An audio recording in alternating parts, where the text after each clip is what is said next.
now with the socio-cultural section, the last section. So this was, let me start by saying that this was a very hard thing to measure, to research, the socio-cultural. What do you mean by the socio-cultural? What are we talking about here? What constitutes cultural or not, right? And some things, are immeasurable. We don't claim to be able to see everything in the world. We can't collect all the data in the world. So we know that our perspective already has limitations. And so this part of our project isn't so much of an analysis, but rather it's a discussion. And we look, essentially what we did is looked around our environment, asked ourselves about this environment, and tried to generate some discussions on the socio-cultural based on what our observations were, which are by no means absolutist or by no means all-encompassing.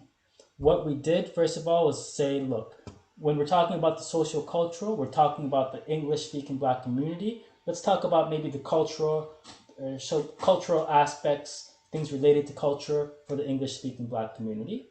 And then let's talk about Quebec's environment and this English-speaking Black community within Quebec and talk about socio-cultural in that way. I'll make it quick. When we talked about the English-speaking Black community, it's impossible to generalize. Oh, this is the culture of the English-speaking Black community. We're a very diverse community from many different countries. So things like even country of origin come into play, or things like origin of both parents. Are both your parents from the same country or from a different place? These all come into play. So in short, English-speaking Black community, when it comes to culture, it's by no means a stagnant or a simplistic or it's not one thing. Right? There's many. It's a very diverse community, and so there's no kind of set socio-cultural traits. When it comes to Quebec, we wanted to see how the English-speaking Black community fits in, and from the very beginning of this presentation, we're saying, look, English-speaking Black community, first things first, is a double minority in Quebec, racialized and linguistic. So how do we understand that? How can we study that? And so we looked at, okay, well, let's try to look at the discourse around race, the discourse around language in this province, in this environment, to kind of see kind of how are these things being talked about in the community, and how might they affect the community from how they're being talked about. Um, when it comes to a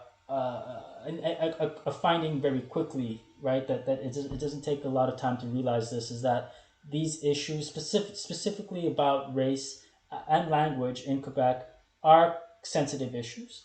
Um, they're not necessarily the most comfortable issues to talk about. Um, and it's not easy, but we're kind of saying we need to have this conversation if we want to understand what's going on. So the importance of language and definitions is something, again, we found to be the case, and how much importance we should pay towards trying to establish a shared language and a shared understanding of some of these concepts. In other words, let's talk about race openly, and let's be on the same table and see where our differences lie and where we can find some common ground. And in looking at this kind of discourse, I mean, again, it's fragmented. We're not claiming to be doing an analysis or a study here on socio-cultural, but we're just saying these are the things that came up to us. These are the things that seem to be discussed pretty loudly at the moment, and so these are things that we should consider as potentially having an impact on the English-speaking Black community. Since last year, Richard just talked about it. We've all just talked about how tumultuous 2020 was, how many of us are still living through it now. But there was a lot of discussion, a lot of discourse in the Quebec context on the issues of race, and even a bit on language more recently as well. When it comes to the issue of race, these issues cut across several sectors: policing, whether it's police profiling or police brutality, police relations, whatever it be. Healthcare. See, I don't need to say too much. Sita gave you a myriad of examples, excellent examples, and it's an issue that's still being discussed and opened up. And we didn't even get into the whole the case of, like, job postings for for white women only that occurred at a certain hospital. So there's a lot of conversation to still have, despite despite being here for 2.5 hours. We're only just getting started, really. Education, whether it's the case as unique cases within universities, within high schools of a teacher doing something, or whether it's something a bit more wider about how Black people are taught about their history in the educational system, or even wider than that. Let's talk about how the history, the historical link between educational institutions and anti-Black racism. Let's say in the case of McGill, which recently we learned about. Our project only learned about last year, the legacy of slavery and its involvement with McGill University, in particular, James McGill. Media, I don't know if anyone really, this wasn't necessarily big news, but the fact that a newspaper would put the word nègre, the N word in French, as part of its crossword kind of puzzle openly like that, no, without thinking twice that maybe they might be infuriatingly offensive. That says something about the sociocultural to us. That said, okay, that's a discussion starter. Let's have that discussion. Why would something like that happen? What's the outcome of that? How do we move forward from that? Economics. Um, we're talking about kind of, I mentioned the white women only posting, so kind of this idea of job discrimination, racial discrimination in the hiring process, and so on. And these are just some of the avenues by which the question of race and language has been discussed over the course of the last year openly. These aren't really secrets. These are open in the media in Quebec. How, we were very interested in how these discussions kind of end up. I know I mentioned a lot to do with racism and race, but on language, I think the big obvious one is Bill 96 and the new kind of proposals and the implications of Bill 96. I'm just saying this is a conversation that a lot of people still need to have, want to have, and are looking for an outlet to kind of have and try to understand the implications regarding that. From the focus group on the socio-cultural, I'll make it really quick. These were the findings. People were talking about a sense of being discredited as a community, parental expectations and the pressure. So there's work for everyone to do, even as parents. How could we be better for the next generation in terms of minimizing the pressure and not being too hard on people? This idea of symbolic allyship and alliances. I think Sita might have brought it up a little bit, but last year with the Black Lives Matter movement, everyone wants to hashtag Black Lives Matter. Everyone wants to jump on board for support, but there's very little actual follow up in terms of communication, discourse, sharing ideas, and mobilizing for actual action. In other words, there's a lot of rhetorical allyship, very little substantial allyship. Fragmentation within the Black community. We talked about potential competition, the sense of competition. Why not drop that and replace it with cooperation? This feeling of second class citizenship, not really having a seat at the table when it comes to the decision making.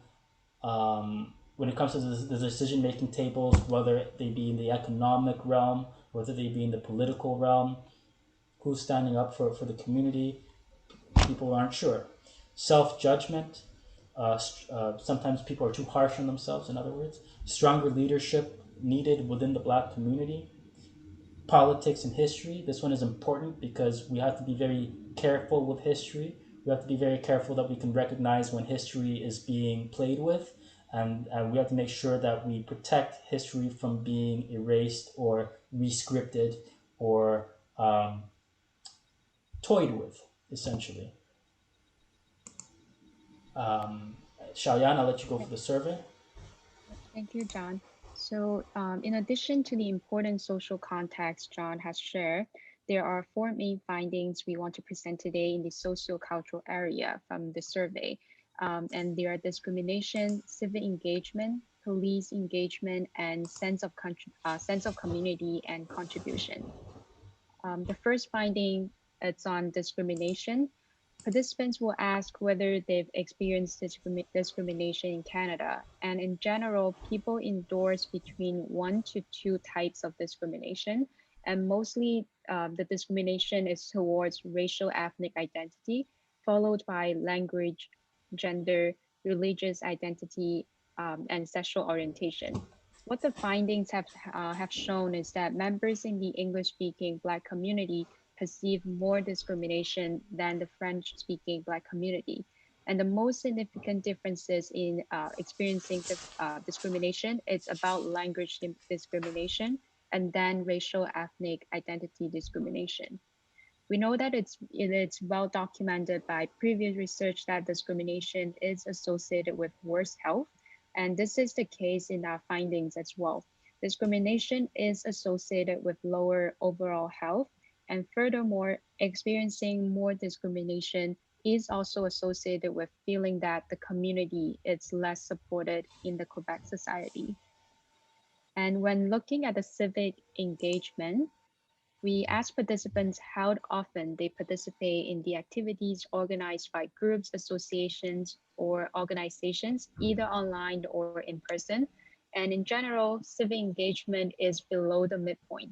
But we do see a difference between the language communities where the English speaking Black community members participate more often in these types of activities when compared to the French speaking Black community. The biggest difference where English speaking Black community have more participation in is school groups or neighborhood association. For example, parent teacher association, alumni association or block parents, and also civic and community association. So for example, community center. In the survey, we ask people to rate their level of agreement with the four different statements about engagement with police officer, and one being strongly disagree and five being strongly agree. These statements include I'm comfortable when interacting with local police officer. The police in my community are receptive to the needs of the community. And the police in my community often engage in community conversation and dialogue. And I would like to see more police officer in my community who come from my community. So the means for these statements rated by all participants, it's around three. So participants in general feel neutral to the police relation. And where when we break it down by language communities, we see a difference between the English community and the French speaking Black community, where the French speaking Black community have a higher rating of police engagement. So that means the French speaking Black community generally feel more positive with the police when compared to the English speaking Black community.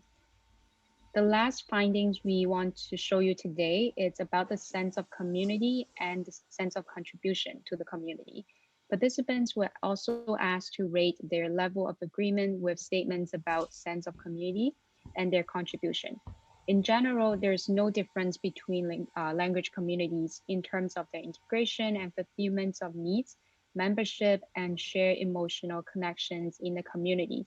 And people in the Black community have a pretty strong sense of community, which is above the midpoint. The mean is equal to 3.5. But interestingly, the English speaking Black community also have a stronger sense of contribution to the community, such that they believe their actions are contributing positively to the political, economic, social advancement of the community. Furthermore, correlational results suggested that feeling this sense of contribution to the community is highly adapted because it is associated with many forms of engagement and good perceived health. For example, people engage in more people engage more in political issue, voting. They have higher sense of community, and also people have more mentors and do more networking. So I know we are getting closer to the end of today's forum, and we apologize for going over time. So we have discussed various findings across the areas of education, economics, health, psychosocial, and socio-cultural. And now we want to come to the closing and summary. Yeah, thank you, Xiaoyan, and thank you everyone really for taking some time to be here today and for taking some extra time as well. We're going to wrap this up now, and then we'll be getting into the question period with the remaining time we have. So thank you for your patience and flexibility.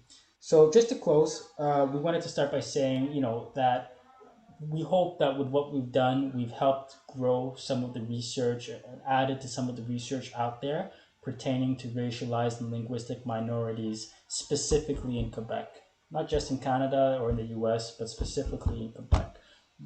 That was a fundamental part, that was a fundamental goal of ours. I am confident that we're moving in that direction, and this is kind of a step in the right direction in regards to that. And I hope that our research can also inspire many other researchers, particularly Black students like myself, who, when I was in university, I was very interested in studying the community and would have loved to know more resources about it, or would have loved to have more resources at my disposal.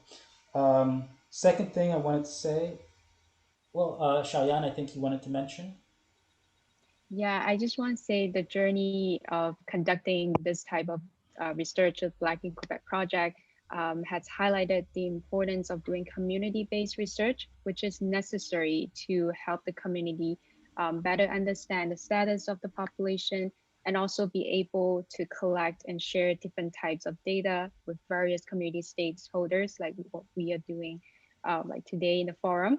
And what's wonderful with doing this type of community research to me is that it is collaborative process where we are all connected in the community network, and therefore we can build collaborations with different researchers and organizations. So like today we have our guest speakers who are all contributing a piece to solving the puzzle of community challenge and barrier.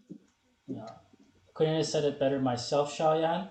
Sita, Roxanne, Richard, not only people we know and love to speak to, but people who've been absolutely vital in helping us on our research journey, as I mentioned before. The point being is that get into it, get into collaborations, don't be shy. It helped us a millionfold compared to trying to do this by ourselves, compared to looking just at raw data or looking just here or there. It really is the value for me in terms of this research has been the discourse that we built, the mutual understanding that we've grown and gained together. We wouldn't have been able to understand any of this stuff by ourselves. It really relied on this discourse and mutual kind of collaborative efforts we've had with each other, and something I really wanted to encourage just more generally today. So that's another thing. I mentioned it early that research is only the first step. Again, this could go on the bookshelf and collect dust for many years if no one chooses to take action on it. Not everyone has the same empowerment to take action, but this is just to help inform us about the challenges. So to actually face the challenges and come with solutions is the next step. This in itself doesn't do that. I wanted to make mention of really understanding and respecting the complexity of social research. Really, intention is important for me in terms of really coming with humility when we're trying to understand something. I'm not here to tell you what's the truth or what's what.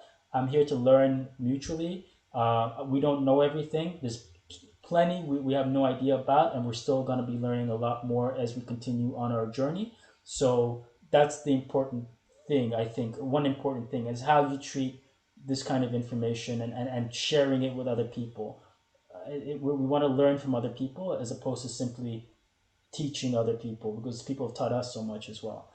um, Contextual factors goes without saying. It's been mentioned several times today. COVID, Black Lives Matter, political issues, the economic impact of COVID and beyond, landscape facing community organizations. These are all things that come into play in our research process as well. These are all things that we've had to experience in our research journey. They're all worth noting. They all add to the complexity of what we're trying to understand here. Moving forward, we invite you to get involved with us, with the Black in Quebec project, or with the BCRC, to reach out to the wonderful guest speakers who you'll see their contact information coming up as well. And even without us, just getting involved with your community, with people who want to make a difference, who identify that there are challenges that coming together you can address. So we really want to be a resource that other people can use and benefit from. We're really open to suggestions as well as to how we can be better. Um, and this is just the beginning, hopefully, of what can be a long story or longer story that can develop over time. So yeah, with all that being said, I'll just say right now, thank you to all for being here today. Um, Everyone who's helped us with this presentation, from the technical team to the guest speakers, you, Sarah, Ayana, everyone from the BCRC, Yvonne, Dr. Clarence Bain, Rayanne, everyone, Mr. Flock for speaking today, everyone from the Secretariat and Canadian Heritage, our funders, um, and everyone from the community, and really like the different segments of the community. So I can't name everyone, but the academics, the researchers, community organizations, anyone who's ever really reached their hand out to us to have a discussion, and anyone who supports this either explicitly or not, or gain something from the research we're doing. This is why we're doing it. So thank you so much to all. And with that being said, I'll let Ayana introduce the next, the very end, the question and answers. Thank you, everyone, for your patience. Again, we know that we are over time, but thank you for sticking with us. So we're now at the second and last question and answer session with Shania. Remember, if you want to have any questions answered, there is the question and answer box at the bottom of your screen that you can click on to type in your question. Hi, yeah. So I have a question from Dudubu. He says, considering that Black students often become Quebec/Canadian residents, what are the programs in place to integrate these populations into the community early on in their arrival in Quebec? So I'm not sure who can answer that. Maybe John or Shaoyan or even Rayanne.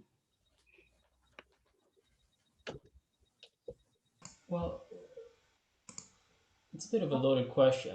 It depends. Like, it's not.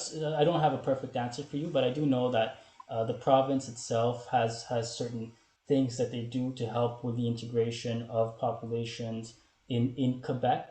For instance, the teaching of the francisation, so the teaching of French and offering French courses to newly arrived immigrants is one of them. And then there's also the federal aspect and actions taken on that side in terms of integrating. So I don't necessarily know the full details. I just know that there are some examples of actions the provincial and federal government have taken to kind of help people integrate. And just to add to that, through our collaboration and conversation with CETA, maybe if you have, I know that your organization and for specifically dedicated to newcomers, so I'm not sure if CETA, you have anything to add to that. I don't really have that much to add to that because Quebec immigration policies are so very different from the federal ones. What I can say is when it comes to students who come to Quebec, overall, international students, they bring billions of dollars to our economy. And with a post-pandemic recovery plan that we need to implement across the country and in Quebec, I imagine that the international students are going to be part of that economic recovery plan to help bail us out of our economic disaster. And hopefully there will be something in place to make them more at ease and to help them integrate faster into our society when they do come here as students. We know that from my contacts within McGill, I know that many international students at McGill were in dire straits once the pandemic hit because they could not travel and get back to their families. They felt very isolated and they felt very alone, very vulnerable. I don't think that, in general, our COVID pandemic emergency measures preparations weren't the best at all. So I don't think there was anything really in place to help well, we couldn't even help our seniors. Look how many of them died. So let alone, international students. And as I said, with the recovery plan, I could see them as maybe being part of that economic recovery plan on a humanitarian level. Let's hope that that's put in place really quickly. But we're strapped for resources. Our government is strapped for resources because of the economical hit that we took through the pandemic. I think there's a lot of, I didn't answer the question, but I don't know that there's answers, but it's a good question. Thank you.